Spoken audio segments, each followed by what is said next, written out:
시편 45편은 매우 독특한 시입니다. 우리가 그저 45편을 다른 편과 연속해서 읽을 때는 왕에 관련된 거구나, 또 그 소리구나 하고 넘어갈 수 있습니다. 그러나 사실은 이 45편을 구체적으로 한 절 한 절씩 보다 보면 다른 곳에서 볼 수 없는 매우 독특한 시임을 알 수 있습니다.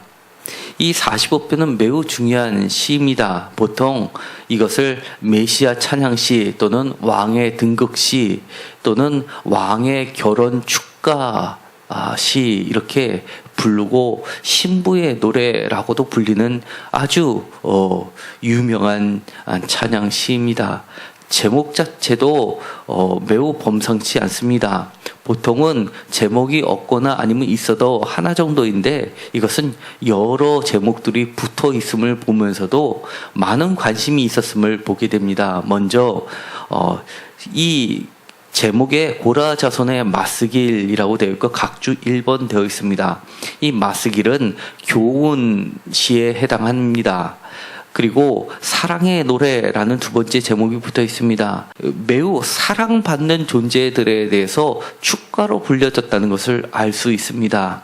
우리가 결혼식에 가면 불러지는 사랑의 노래, 사랑의 고백의 노래, 그 다음에 축복을 비는 노래들을 많이 불러지게 되는데 이 45편도 그런 사랑의 노래에 해당한다고 할 수 있습니다.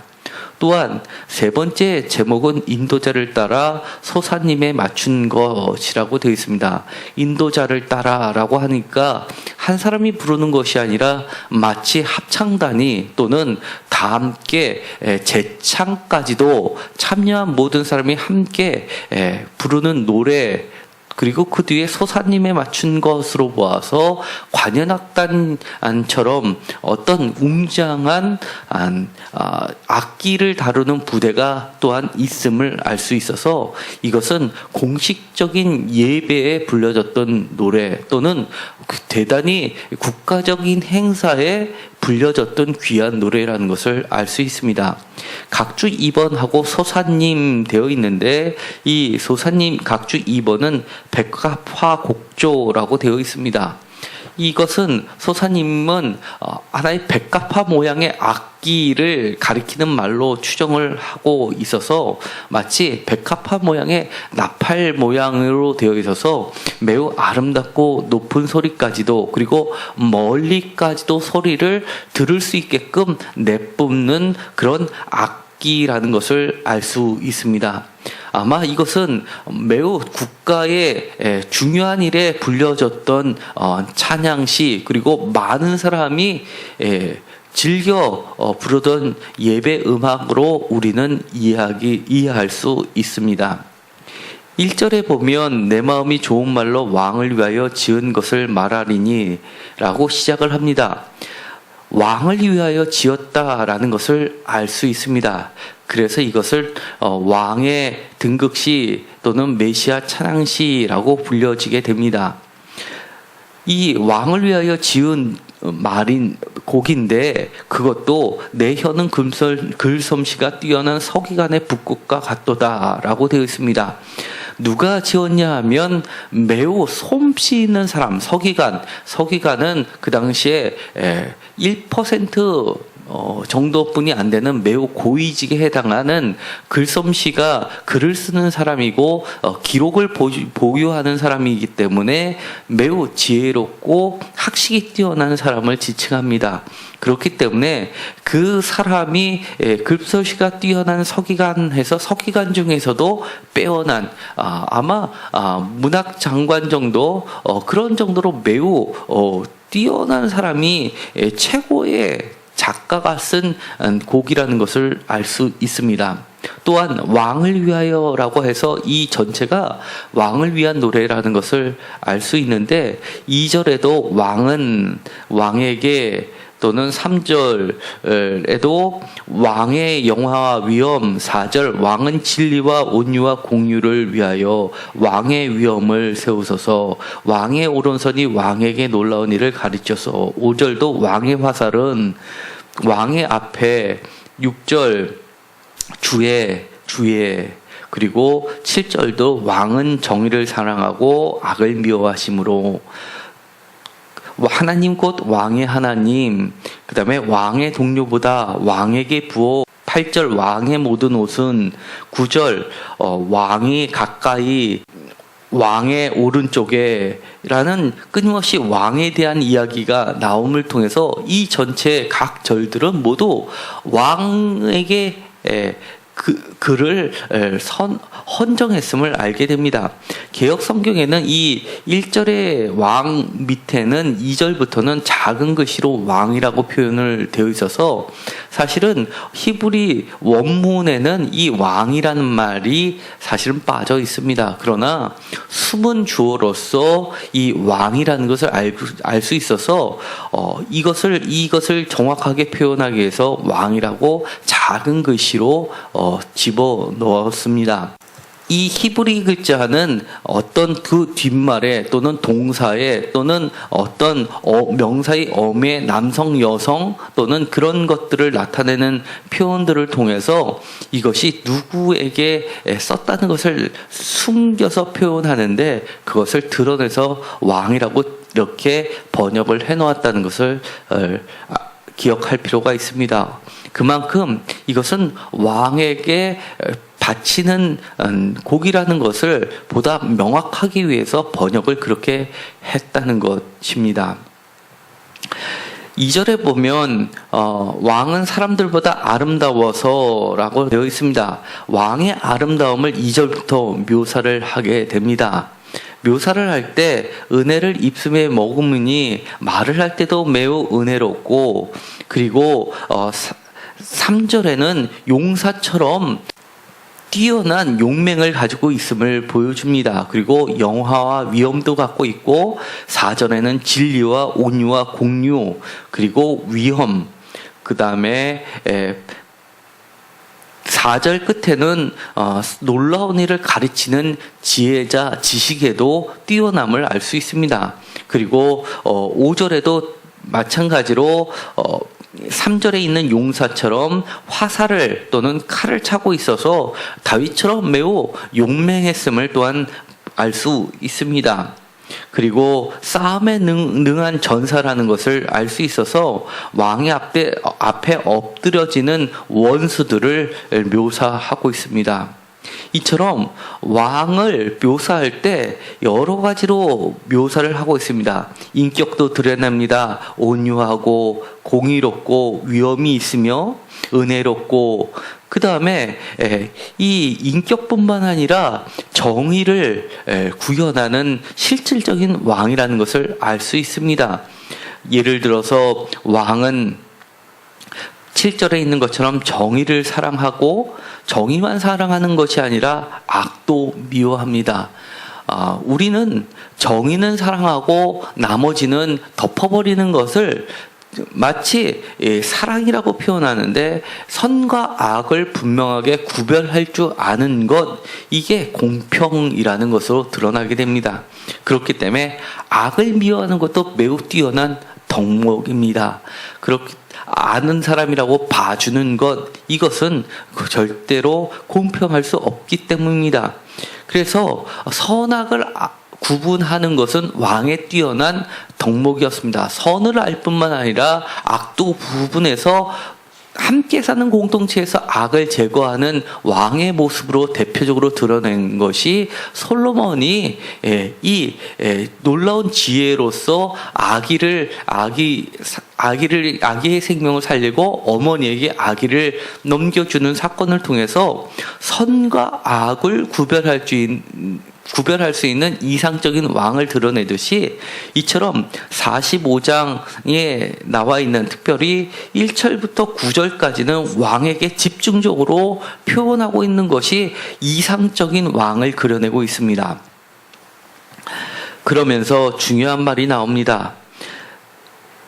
7절에 이렇게 되어 있습니다. 왕은 정의를 사랑하고 악을 미워하시니 그러므로 하나님 곧 왕의 하나님이 즐거움의 기름을 왕에게 부어 왕의 동료보다 뛰어나게 하셨나이다.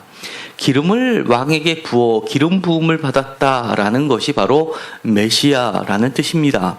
원어로는 메시아이기 때문에 이것이 동사로 표현됐지만 명사로 바꿀 때는 이것이 메시아가 되고, 이것이 신약에 와서는 메시아, 예수 그리스도라는 것이 히브리어를 헬러어로 바꾼 것이 그리스도라는 뜻이 되는 겁니다. 그래서 이것을 기름 부음을 받은 왕, 메시아 찬양시라고 하는 겁니다. 이 하나님께서 기름을 부은 진정한 왕, 이상적인 왕, 그것이 이 45편에서 이야기하는 이상적인 왕이 과연 누구냐 했을 때 신약에 와서는 이것이 바로 예수 그리스도에게 적용되는 것을 알 수 있습니다. 그 뒤에 보면 왕의 모든 옷은 몰약과 침향과 육개의 향기가 있으며 라고 되어 있는데, 이 몰약과 침향과 육개의 향기를 함께 하는 것, 대표적으로 이 예수님의 장례식에 사용됐던 것이기도 하고, 그리고 동방박사가 예물로 드렸던 것에서도 포함이 되어 있을 뿐만 아니라 향기로운 향수는 바로 예수 그리스도, 예수의 발에다가 향기를 붓고 머리로 씻은 여인의 그 향기하고도 관련이 됩니다. 이처럼 이 모든 표상들이 바로 예수 그리스도에게 집중됨을 알 수 있습니다. 또한 4절에 보면 왕의 오른손이 왕에게 놀라운 일을 가르치리다 라고 되어 있는데, 여기서는 전사로서의 왕을 나타냅니다. 예를 들어서 다윗 왕이 이상적인 메시아로 그려져 왔었던 이유, 사방으로부터 평화를 유지했고 넓은 땅을 차지했었던 고대 사회의 뛰어난 전사로서의 왕을 나타낸다면, 이것에서의 왕은 이 병거와 칼과 그리고 화살로서 묘사했지만 그 가운데 놀라운 일을 가르치리다 라는 말에 우리는 주목할 필요가 있습니다. 사실은 가르치는 일은 서기관의 몫이었습니다. 이 글을 쓴 것도 보면 1절에 보면 서기관의 북극과 같도다라는 이 서기관인데, 가르치는 일이 서기관의 일에 속해 있었다면 예수 그리스도께서 마가복음에서 처음으로 천국복음을 가르치시고 회당에서 가르치시고 나올 때 그것에 대해서 어떤 내용이라고 구체적으로 이야기는 하진 않지만 그것을 들었던 많은 사람들의 반응이 나타납니다.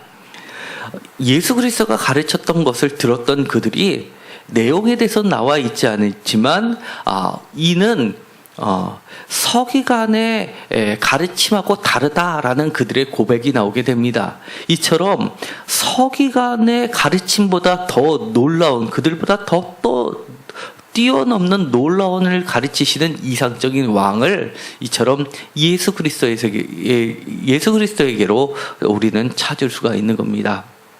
또한 9절에 보면 이렇게 되어 있습니다. 왕이 가까이 하는 여인들 중에는 왕들의 딸이 있으며 왕은 오빌의 금으로 꾸미고 왕의 오른쪽에 서도다라고 해서 전체적으로 45장은 1절부터 9절까지는 왕에게 관련된 이야기를 이야기하고, 이 9절에서 왕의 여인들 중에서는 왕들의 땅, 왕후의 얘기를 도입처럼 하고 10절부터 딸이여라고 하면서 이 왕후에게 바치는 글이 나오게 됩니다. 그래서 10절부터 15절까지는 두 번째 커다란 단락으로 이 왕후에 관련돼서 새로운 왕의 신부인 왕비에 대해서 나오게 되고, 마지막으로 16절에서 17절은 그들에 대한 축복을 해주는 축복의 글이 나오게 됩니다. 그래서 결혼식에 보면 축가라고 불러질 것처럼 이 16절과 18절은 그 왕과 왕비를 향하여서, 새로운 신부를 향하여서 다 함께 축복을 해주는 말로 이 축가는 마치게 됩니다. 그런데 오늘 제가 여러분과 같이 45편을 읽는 가장 중심은 지금까지 많은 45편을 볼 때의 초점이 1절부터 9절까지 있었다 하면 오늘 저는 여러분과 함께 깊이 나누고자 하는 것은 바로 10절에서부터 15절까지 신부에 대해서 보다 집중하고 싶습니다. 이 10절부터 여인에 대해서 나옵니다. 딸이여 듣고 보고 귀를 기울일지어다.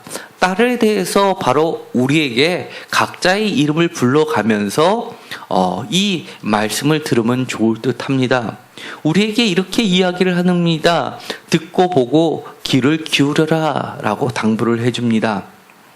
내 백성과 내 아버지 집을 잊어버릴지어다. 11절 그리하면 왕이 내 아름다움을 사모할지라 그는 내 주인이시니 너는 그를 경배할지어다 라고 조언의 말씀을 합니다.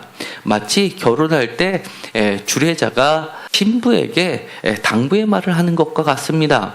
그 내용은 왕이 내 아름다움을 사모하게 될 것이다 라고 미래형으로 그리고 어떤 당위성을 가지고 이야기를 해주는데 그렇게 아름다움을 사모함을 받으려면 내 주인인 남편을 경배하라라고 하는 겁니다. 왜 그럴까요? 여기서 딸이여라고 하는 것은 신부를 이야기하는데 이 신약에 와서는 이 신부는 곧 성도 또는 교회를 지칭하기 때문입니다.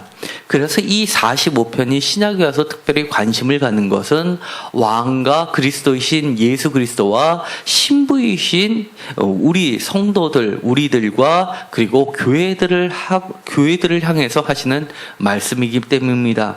오늘날 우리들은 이처럼 예수 그리스도의 신부가 되어서 왕의 결혼식에 참여할 존재라는 것을 다시 한번 깨닫는 시간이 되었으면 좋겠습니다. 우리는 아름다움을 왕이 그리스도께서 우리의 아름다움을 사모하는 존재라는 것을 반드시 기억하셔야만 됩니다.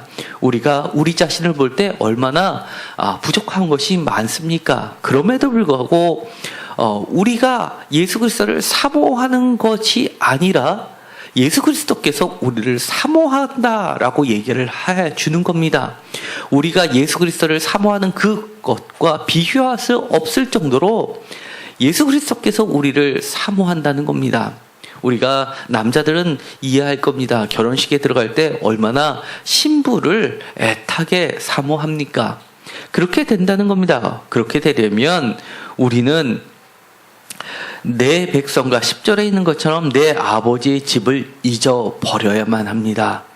이것을 유교처럼 생각하면 안 됩니다. 유교에서 이야기하는 것은 딸이 시집가면 우리 집안 사람이 아니다 라고 이야기를 하는데 사실은 그런 것은 아닙니다.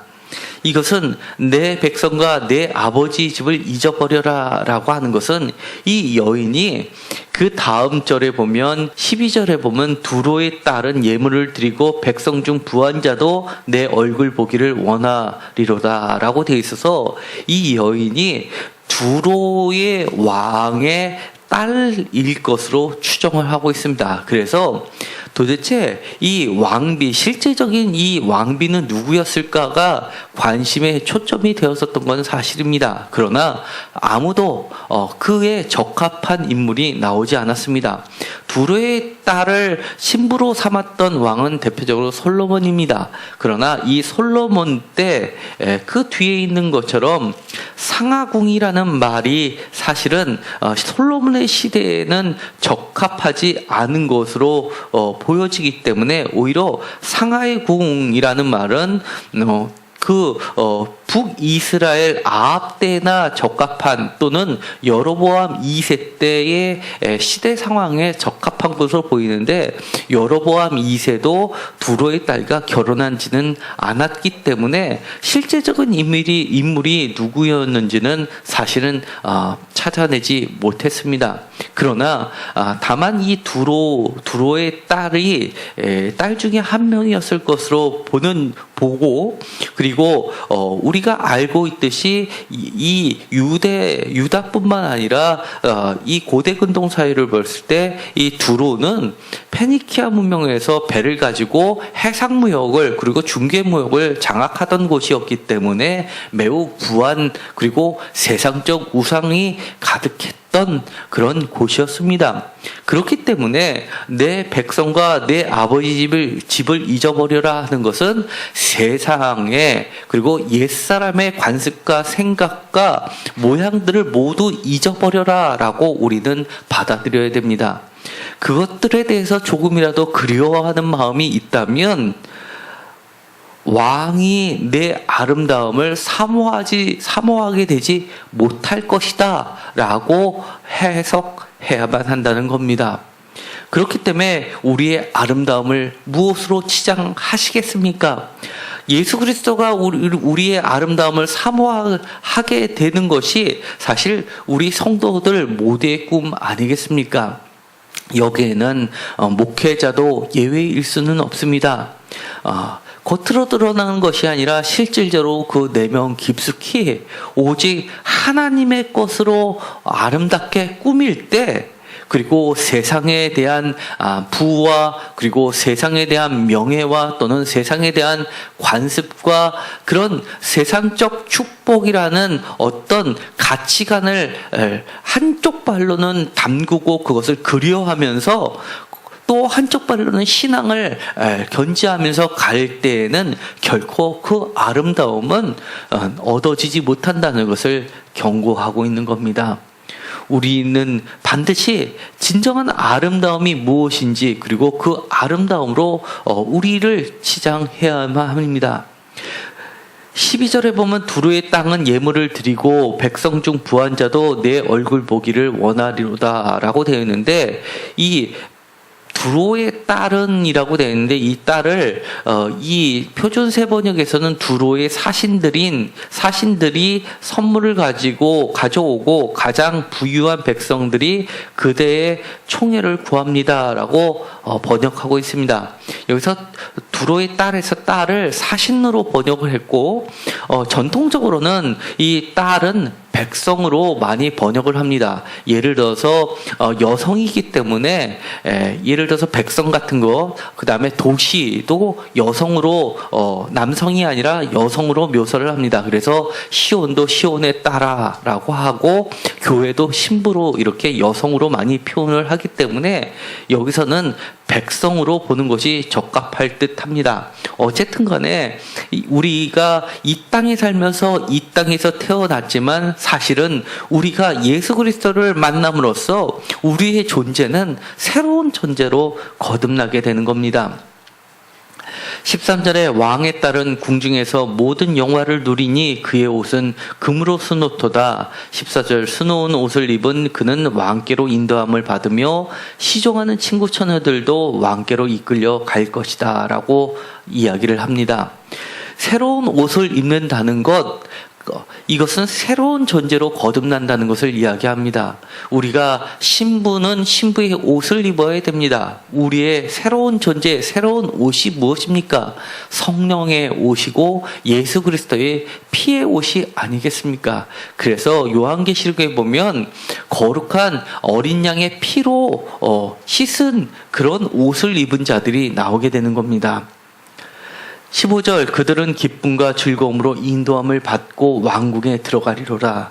아멘입니다. 사실 이 45편에서 중요한 핵심적인 단어 몇 가지를 꼽으라 하면 6절에 있는 것처럼 하나님이여 주의 보좌는 영원하며 주의 나라의 규는 공평한 규입니다 라는 것과 7절에 있는 것처럼 하나님 곧 왕의 하나님이 즐거움의 기름을 왕에게 부어 왕의 동료보다 뛰어나게 하셨나이다 라는 메시아에 대한 하나의 구절, 또 한 가지는 11절에 있는 것처럼 왕이 내 아름다움을 사모할지라 그는 내 주인이시니라 라는 두 번째 신부에 관련된 이야기, 그리고 마지막 또 중요한 거 하나를 더 꼽으라면 바로 15절입니다. 15절에 우리 왕궁에 들어가리로다 라는 이 구절이 매우 중요합니다. 우리는 반드시 왕궁에 들어가야 합니다. 가야 할 뿐만 아니라 이렇게 말씀을 해주시는 겁니다. 너가 세상의 것을 다 잊고 그리고 오직 하나님의 말씀에 보고 듣고 귀를 기울이고 하나님만을, 예수 그리스도만을 경외하고 내 남편이신 예수 그리스도만을 내 주인으로 모시면 너의 아름다움을 그분께서 사모해 주시고 인도해 주셔서 왕국에 들어갈 것이다 라고 약속을 해 주시는 겁니다. 우리가 들어가겠다라고 다투어 나가는 것이 아니라 그분께서 우리를 인도하여서 당연히 그분의 손을 잡고 있으면 우리는 들어가야 될 존재라는 것을 일깨워 주는 겁니다. 그래서 이 45편은 우리에게 확실한 믿음을 보여주고 있는 겁니다. 확실한 믿음을 우리에게 촉구해 주는 것입니다. 이 말씀을 읽으면서 다시 한번 우리의 소망의 닻을 예수 그리스도께 두게 되기를 간절히 바랍니다. 우리는 결국은 지금 이 땅에 살면서 때로는 어려움을 겪을 수도 있고 때로는 힘들 수도 있고 때로는 중간중간 사업이 기울어질 수도 있고 자녀가 조금 남들 보기에 그리고 우리 가정이 남들 보기에 조금은 동료들보다 뒤처 보일지는 모르지만 진정한 아름다움은 우리가 끊임없이 인도함을 받고 있는 존재고 최종적으로는 왕궁에 들어갈 존재라는 겁니다. 그렇기 때문에 하나님께서 예수 그리스도께서 우리의 손을 잡으실 때 절대로 그 손을 놓지 말아야 됩니다. 우리가 결혼식에 갈 때 보통 신부들은 이 신랑 앞으로 가기 전에 아버지께서 이렇게 손을 안고 손을 잡고 식장에 들어가는 것을 보게 됩니다. 그런데 여기서는 이 인도함을 이끌어주는 손은 기쁨과 즐거움이라고 이야기하는 겁니다. 아마 이것은 하나님의 손이 아닐까 그렇게 보여집니다. 왜냐하면 기쁨의 동산 에덴 동산으로 사람을 창조하시고 인도해 주셨던 분은 바로 하나님이기 때문입니다. 또한 그런 표현들이 바로 45편 6절에도 나와 있습니다. 하나님이여 주의 보좌는 영원하며 주의 나라의 규는 공평한 규이다 라고 되어 있는데 이 6절은 전통적으로 매우 해석하기가 어려운 절 중에 하나입니다. 지금도 명확하게 결론이 나 있지 않습니다. 왜냐하면 이 하나님이여 주의 보좌는 일 때 여기 개역개정에서는 하나님이여라고 하면서 이것을 혹격으로 부르는 말로 하고 주의 보좌는 할 때 이 주는 하나님의 보좌인지 왕의 보좌인지 불명확하게 나와 있습니다. 그래서 표준 세번역에서는 이렇게 번역합니다. 오 하나님, 하나님의 보좌는 영원 무궁토록 견고할 것입니다. 주님의 통치는 정의의 통치입니다. 라고 번역을 했습니다. 그러나 이것은 매우 어색한 표현입니다. 왜냐하면 이것을 지지하지 않는 훨씬 많은 학자들이 있습니다. 7절에 보면 왕은 정의를 사랑하고 악을 미워하시니 그러므로 하나님 곧 왕의 하나님이 즐거움의 기름을 왕에게 부어주고 왕의 동료보다 뛰어나게 하셨나이다 라는 7절의 구절을 유추해서 바로 6절을 번역하기 때문입니다. 하나님 곧 왕의 하나님에서 이 왕의 하나님 할 때 이 왕은 하나님과 왕은 동일한 사람이 아닙니다. 그러니까 이 앞에 6절에 있는 주의 보좌는 할 때 표준 세번역에서 번역한 것처럼 하나님의 보좌가 아니라 왕의 보좌가 적합합니다. 그렇기 때문에 하나님 곧 왕의 하나님이라고 하는 것은 글자 그대로 번역했지만 사실은 많은 학자들이 하나님이여를 엘로힘 원문에는 엘로힘이라고 되어 있지만 이것을 왕으로 번역하는 경우가 많이 있습니다.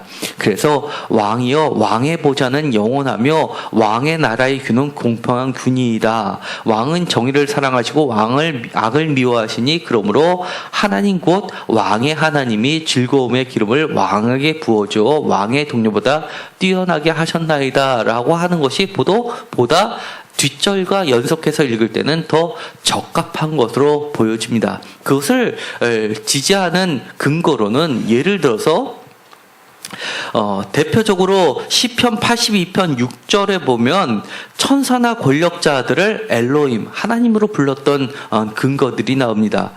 또한 출애굽기 21장 6절에 보면 주인들 상전이 6절에 보면 이렇게 되어 있습니다.